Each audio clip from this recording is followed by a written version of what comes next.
Greater Visakha municipal corporation పరిధిలోని శరవేగంగా అభివృద్ధి చెందిన నియోజకవర్గం భీమునిపట్నం. మరింత అభివృద్ధి చెందేందుకు కొన్ని పంచాయతీలను జీవీఎంసీలో విలీనం చేశారు. అందులో భాగంగానే కొన్ని సంవత్సరాల ముందు పంచాయతీ పరిధిలో ఉన్న పరదేశీపాలెం జీవీఎంసీలోకి విలీనమయ్యింది. 2014 నుంచి 2021 వరకు 4వ వార్డుగా పంచాయతీలను విలీనం చేశాక 5వ వార్డుగా మారింది. అయితే వార్డు సంఖ్య మారింది కానీ అభివృద్ధి మాత్రం చెందలేదు.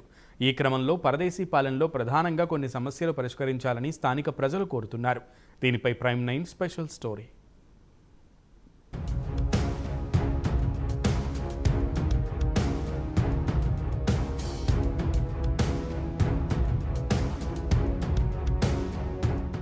అక్కడ 30 సంవత్సరాల క్రితం పంచాయతీ నిధులతో వేసిన రోడ్డు తప్ప మరలా ఇప్పటి వరకు రోడ్లు వేయలేదు. రోడ్లు సరిగ్గా లేకపోవడం వల్ల వాహనదారులు, పాదాచారులు రాకపోకలకు చాలా ఇబ్బందులు పడుతున్నారు. అలాగే తాగునీటి సమస్య కూడా ఇక్కడ ఎక్కువగానే ఉంది. మంచినీరొచ్చే పైప్ లైన్లు సరిగ్గా లేకపోవడం వల్ల నీటిలోకి మురుగునీరు చేరిపోయి చాలా ఇబ్బందులు పడుతున్నారు ప్రజలు. ఈ నీరు త్రాగడం వల్ల ఆరోగ్య సమస్యలు కూడా తలెత్తుతున్నాయి. మరొక ప్రధాన సమస్య ఈ గ్రామంలో డ్రైనేజీ వ్యవస్థ లేకపోవడం చాలా ఇబ్బందికరంగా మారింది. వర్షాకాలంలో వరద నీరు నేరుగా గ్రామాల్లోకి చేరిపోవడంతో ఇళ్లన్నీ ముంపుకు గురవుతున్నాయి. వర్షపు నీరు వెళ్లే మార్గం లేకపోవడంతో తీవ్ర ఇబ్బందులు ఎదుర్కొంటున్నారు స్థానిక ప్రజలు. ఇళ్లు నిండిపోవడంతో ఇళ్లలోకి ఆ డ్రైనేజీ వ్యర్థాలు కూడా రావడం జరుగుతుంది.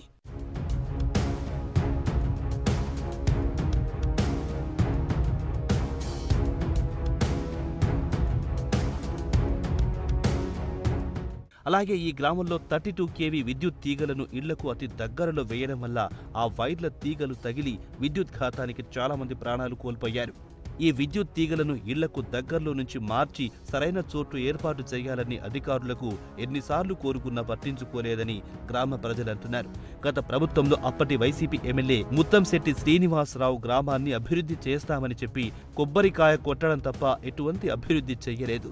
2021వ సంవత్సరంలో జరిగిన స్థానిక కార్పొరేషన్ ఎన్నికల్లో ఈ ఒక్క వార్డులో టీడీపీ గెలుపొందింది. కానీ కార్పొరేషన్లో వైసీపీ అధికారంలో ఉండడంతో వార్డు అభివృద్ధికి వైసీపీ ప్రభుత్వం సహకరించలేదు. ఇప్పటికైనా పరదేశీపాలెం గ్రామాన్ని అభివృద్ధి బాటలో నడిపించగల వ్యక్తి ఆంధ్రప్రదేశ్ ఉప ముఖ్యమంత్రి పవన్ కళ్యాణ్ ఒక్కడే అంటూ గ్రామ ప్రజలు ఆశగా ఎదురు చూస్తున్నారు. ఇక్కడ గత చాలా సంవత్సరాల నుంచి వైర్లు ఇంట్ల మీద నుంచి ఉండడం జరిగింది. చాలామంది కంప్లీట్ చేయడం కూడా జరిగింది. డబ్బులు కూడా పెడతాము, మేము సగం పెట్టుకుంటాం, మీరు సగం పెట్టండి అని చెప్పడం కూడా జరిగింది. వర్క్కి వెళ్ళేటప్పుడు నేను వాటర్ ట్యాంక్ వాల్ ఇప్పడానికని మీదకి ఎక్కాను. ఎక్కిన తర్వాత కళ్ళు తెరిచి చూస్తే హాస్పిటల్లో ఉన్నాను. తెలిసింది మొత్తం వైర్లు షాక్ కొట్టేసి కింద పడిపోయానని చెప్పి జరిగింది. అలాగే దీనికి ముందు ఇద్దరికి జరిగిందండి. ఒకరికి హెయిర్ అంటుకొని కిందన పడిపోయారు కళ్ళు తిరిగి. ఒకరు సెంటరింగ్ చేయడానికని వచ్చారు. నెక్స్ట్ ఆ సెంటరింగ్ అయిపోయిన తర్వాత రాడ్ బెండింగ్ వాళ్ళు రాడ్ పట్టుకొని ఊపడం వల్ల వైర్ అంటిపోయి ఆయన కూడా చనిపోవడం జరిగింది.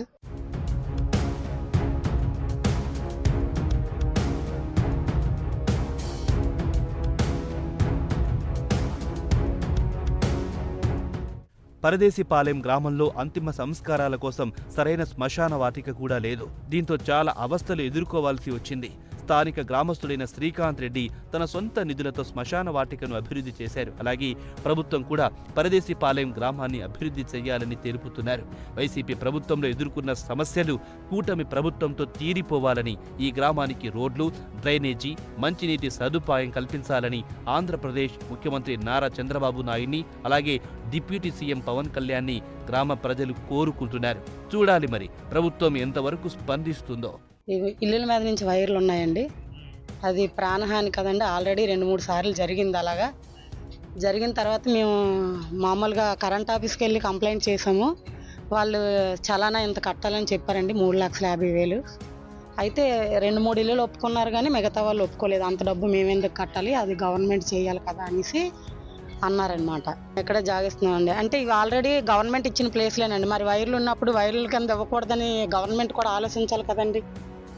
మాకు ప్లేస్లు ఇచ్చిన తర్వాత వైర్ల కింద ఎలా ఇల్లులు కట్టుకుంటున్నారు, ప్రాణాలు పోతాయని తెలుసు కదా, ఎలా కట్టుకున్నారని మమ్మల్ని అడిగారండి. ఆల్రెడీ మేము ఎలక్ట్రిసిటీ వాళ్ళని అడిగితే అలా చెప్పారు.